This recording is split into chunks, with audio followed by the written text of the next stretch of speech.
Hello, everyone. This is my audience. Hello. Hi. Here are my note cards. Let's begin. So you walk into the Rolling Oaks Mall, and you see decorations everywhere, all in the color red. You see a dragon run by you, technically flying, and you smell some good food. So you're curious, what's going on? Well, that would be the Chinese New Year's celebration, which is held between the end of January and the beginning of February. Now, you've probably seen something like this in a movie, either the James Bond series or even the Minions kids movie. It's usually the backdrop for them, but rarely does it ever explain what the event is and what's important about it. Now, me loving foreign culture, I take this as an opportunity to learn. What attracted me to this event was the historical depth of the event.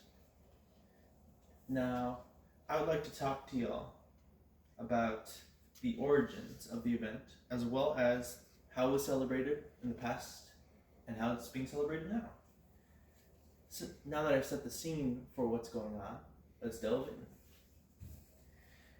We go back to 1600 BCE during the Shang dynasty in ancient China. The king then would determine when to plant the crops based off a highly developed calendar as stated by Encyclopedia Britannica. This calendar was created by the people who were amazing astronomers for their time and managed to map out the moon cycles in a 360-day cycle. Now, this coincides with the New Year's because the end of that cycle is when the New Year's begins. That's why the date shifts from the end of January and the beginning of February. Now that I've talked about a little of the past, let's move on to how it's been celebrated previously. One example would be cleaning. You would clean your house from top to bottom to remove any bad luck that is lingering there. Another example is being together with family. You would eat good meals, and the food would represent good fortune. And there would also be gifts in the form of red envelopes with money. The red is meant to protect you against bad luck. And lastly, my favorite part, the legend. Now, the legend states that there was a monster called Nian, and every beginning New Year's, it would attack a village. Now, the villagers realized that it was afraid of loud noises, bright lights, and the color red. So they started, popping fireworks, lighting lanterns, and decorating red, which scared off the beast. It was then there that it was decided to celebrate using these methods every year to stay off the beast.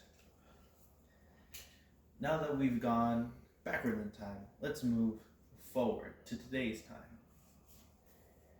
Now, in the modern world, we are more technological advanced. So, with that, we can also intermingle from a distance. One example would be the red envelopes. Nowadays, you can use your phone to actually send red envelopes digitally, as explained by LTL team on their learning website.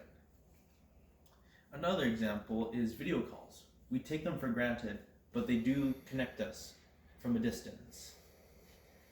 Another thing that's happening in the modern day is that the celebration has grown massively to almost worldwide. For instance, in Singapore, they celebrate with parades, with live dances, with food. And then in New York, they have a firecracker ceremony with over 600,000 firecrackers going off all at once. And this was reported by BBC News. There are many others that have similar, if not better, examples. Now, we've seen the origin, and we've talked about how it's been celebrated. So now, we take a moment to reflect on how important that little backdrop can be to culture.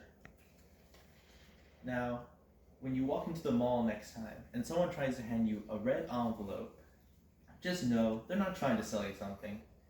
They're just trying to wish you good luck. Yay! Good job.